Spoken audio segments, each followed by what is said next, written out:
Yan, so good morning guys. Welcome ulit sa vlog natin. Sobrang tagal ko nang hindi nakapag-upload. Busy din kasi. Saka yun nga, bibihira tayo makaride lately. Parang once every 2 months or once a month. Marami rin kasi akong inaasikaso. So today pupuntahan natin yung dinadayo na Monte Cristo sa Batangas City. Santo Domingo yung nun sa Batangas. Andito na ako actually sa Tanawan. Hindi na ako nakapag-video banda doon sa Tagaytay kasi sobrang dilim pa. Anong oras pa lang ba? Ang oras pa lang is 5:13 ng umaga. So mga 1 hour 20 minutes na lang naman galing dito yung Monte Cristo. Kaya hindi rin ako nagmamadali para at least pagdating natin doon makapag-video tayo na maliwanag na para makita nyo rin yung kalsada pa punta doon, paakyat sa mismong Monte Cristo. Ayan, so pa-take off na tayo guys. 5:17 in the morning. Dadating tayo doon sa Monte Cristo sa Batangas around 6:31 AM. So tingin ko sakto lang yon kasi at least may abutan natin yung mga clouds. Tsaka bala ko nga mag-drone doon. Tapos as far as I know, may entrance fee doon na 30 pesos, environmental fee. And take off na tayo dito sa sa Tanawan na ride ko.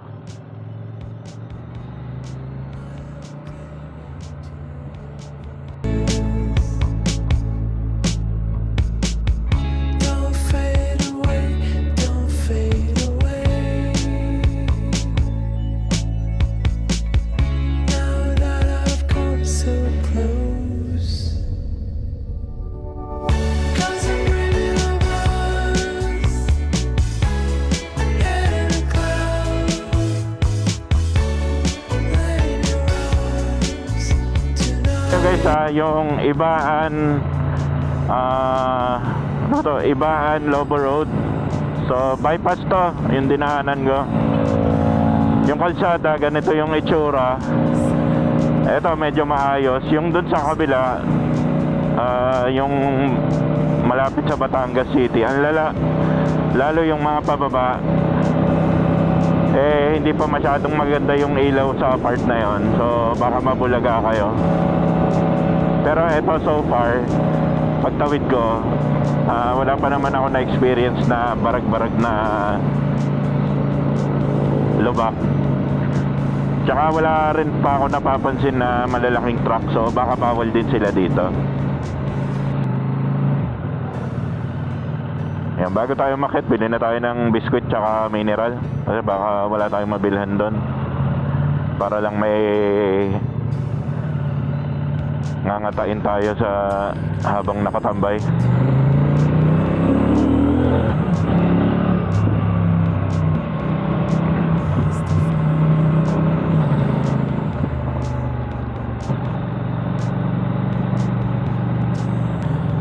Eskwelahan pala to, yung sa kaliwa.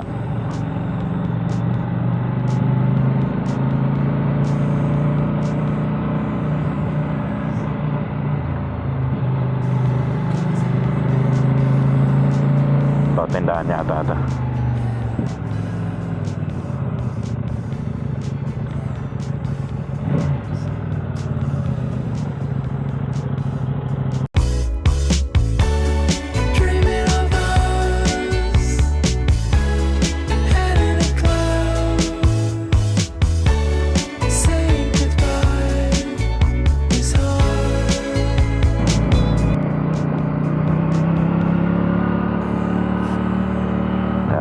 Pahon na halos lahat guys yung kalsada. Pero yon, nung nag-start tayo mag-descend, pumangit na. Yan, may mga bako-bako. Hanggang sa alam ko magiging rough road na. hanggang makarating tayo dun sa parking sa Monte Cristo.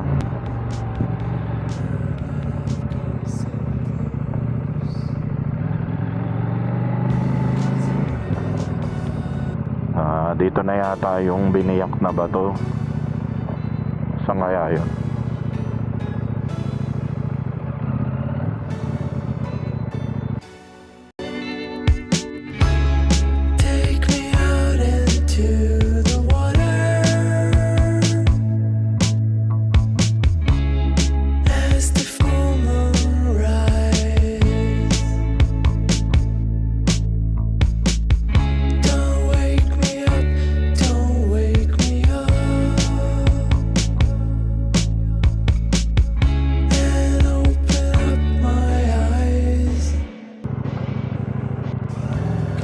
So yan, paakyat na tayo. So may entrance lang, 30 pesos environmental fee, tapos may pipirmahan kayong waiver. Kaya malapit lang daw dito yung biyak na bato, sabi ni ate. Dito lang daw sa bandang kaliwa. Ang ganda dito guys. Pero yun nga, wala yatang tindahan dito. Hindi ko rin natanong si ate, pero parang wala. Eto na yata yun. Ay hindi, diretso pa.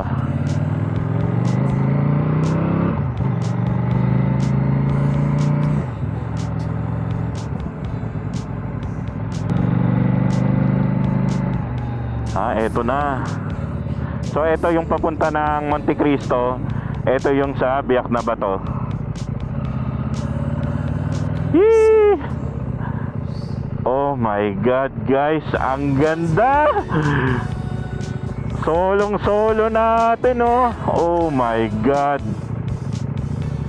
ang ganda guys. Grabe. Grabe. Ang ganda oh. Putik.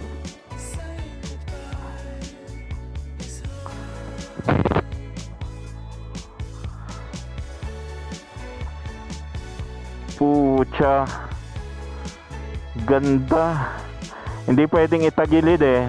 Banda doon na, medyo pababa na kasi to. Side stand ko muna, ay center stand ko na lang para makakuha tayo magandang shot.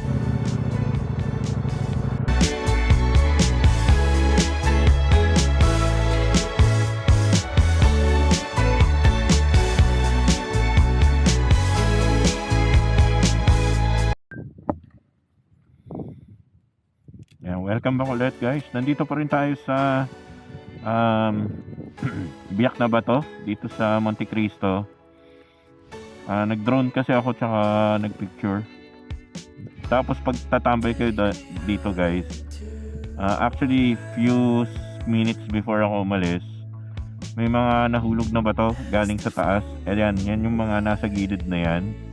Yan, mga nalalaglag pala yan galing sa taas. So kung magpipicture or magbibideo kayo, huwag kayong masyadong tumagal dito. Kasi baka may tipak na malaki, mabagsakan kayo kagaya nito. Medyo loose na itong part na to. Kaya yan, dediretso na tayo sa sa Monte Cristo. Total nakuha ko na yung mga shot na gusto ko. Then doon na rin natin kakainin yung pita na binili natin doon sa baba. So hopefully yung yung sa Monte Cristo is makapag-park tayo malapit.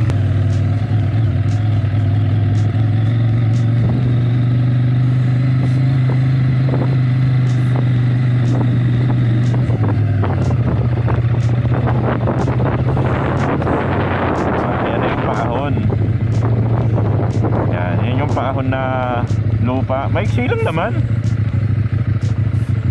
Nung tinitingnan ko kasi sa mga vlog, parang ang haba tapos matarik. Hindi naman pala. Kaya picturean lang natin.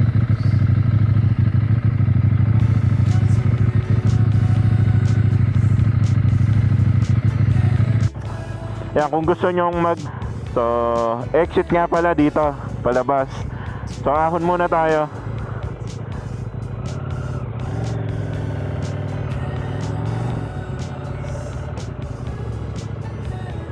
So eto Pahon entrance.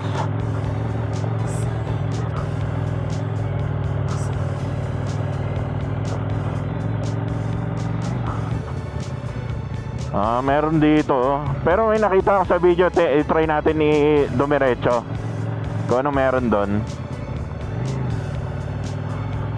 Grabe, ang ganda ng view dito guys. Grabe talaga.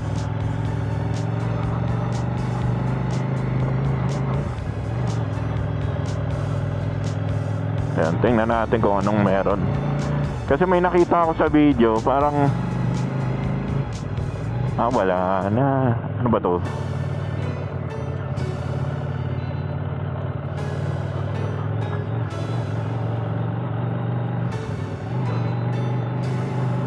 Walang tao dito yung tao, yung doon na si ate, yung naniningil ng environmental. Baba ko muna yung visor natin.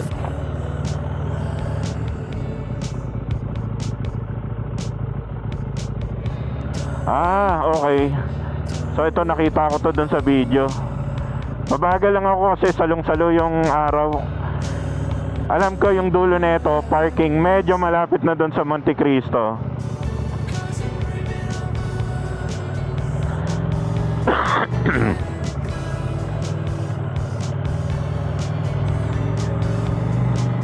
Ewan ko lang hindi ako 100% sure.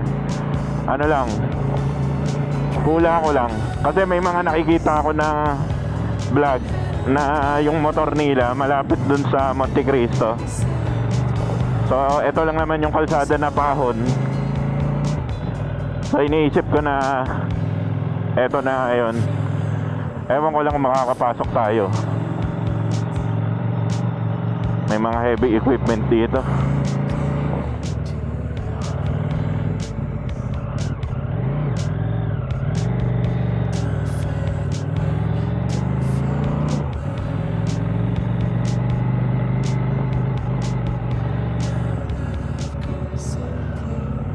Ayun, eto nga guys. Woohoo! Yun, pwede naman pala. Pwede pala.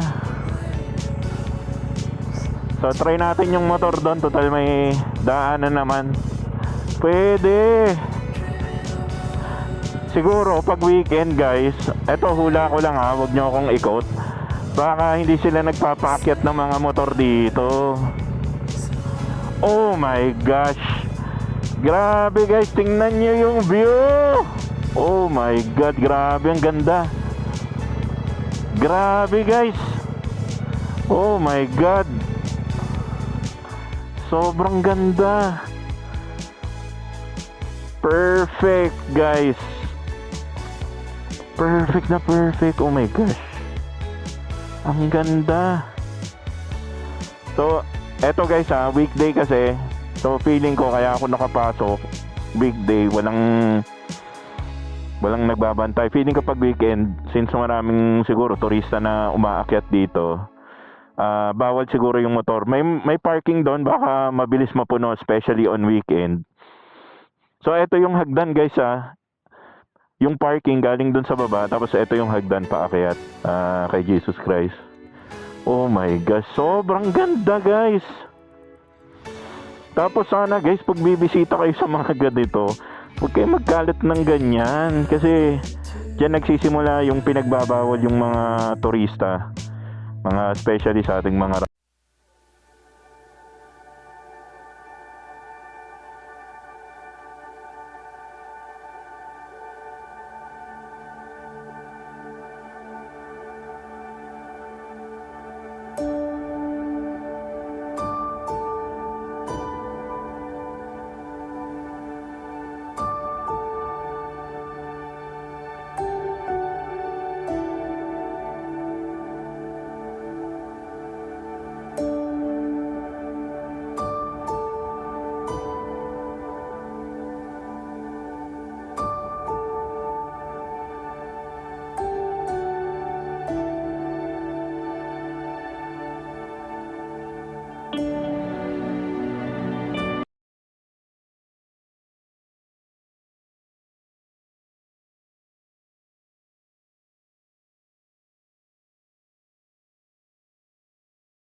Yan. So, welcome back guys.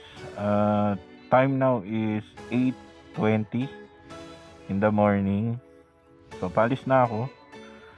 Ayan, ito yung motor natin and yung Monte Cristo. Hindi na ako tumawid doon guys. May daanan naman doon sa likod. Pero hindi na ako, nakakuha naman ako ng drone shot niyan. Tapos may mga ibang tao na rin dito.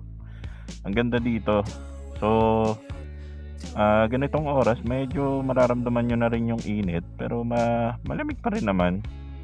Tapos, ang downside lang, since nandito kayo sa tuktok, wala kayong masyadong masisilungan. Okay? So, kung may payong kayo, mas maganda. Yan, marami naman tables and chairs dito. Wala naman bayad dyan, pwede nyo gamitin. Tapos, ayan, yan yung view. Sobrang ganda. Kung magra-ride kayo guys, tapos trip nyong tumambay dito, I would suggest siguro, agahan nyo kung kaya nyong puntahan tong place na to. Siguro, nandito na kayo ng 6 AM or nag-touchdown na kayo dito ng 6 AM. Mas maganda kasi marami kayong time para makapag-picture dun sa biyak na bato, and also mas mahaba yung time nyo na makakatambay dito. Kasi yan, medyo mainit niya. Kung titingnan nyo, tirik na tirik yung araw. So, perfect, ganda. Nag-enjoy ako dito sa place na to. Ang kagandahan pa nito, 2 hours away lang to galing Tagaytay. Diba? So, wala naman, hindi naman mahirap yung dinaanan natin. Very manageable naman. Ayan. So, makikita nyo naman yung dadaanan nyo. Pag akit nyo dito, makikita nyo na. So, eto, rough road. Tapos yung part na yun yung part na sementado. Tapos yun yung biyak na bato. Banda dun. Ayan. So, highly recommended ko to. Again, kung pupunta kayo dito, magdala kayo ng food and water. Walang kahit ano dito sa taas guys. Tapos may CR naman doon. Di ko lang sure kung may bayad. Pero parang paid CR yun. May nagbabantay. May dumating na nagbabantay guys. Hindi ko rin naman siya chinek kung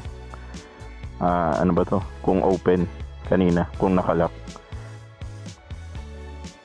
Yan, nakatambay din tayo ng good 2 hours din or 1 hour mahigit din.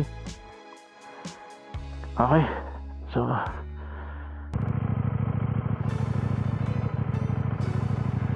ayan. Grabe, ang ganda dito guys. Yan, kaya hindi nyo kailangan magmadali. Kasi baka madisgrasya kayo. Walang railing yan. Pagka na-out of balance kayo dyan, bangin.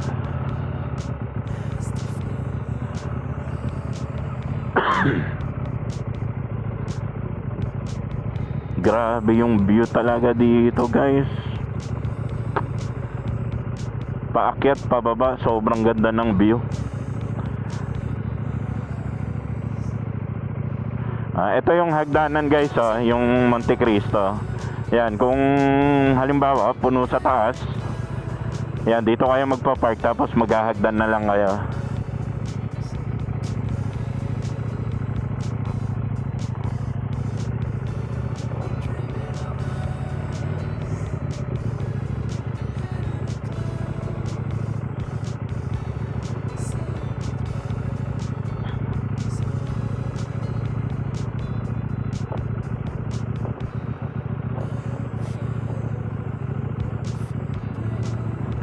Ay, sa kabila pala yung exit. Ayan. So, doon pala sa kabila yung exit.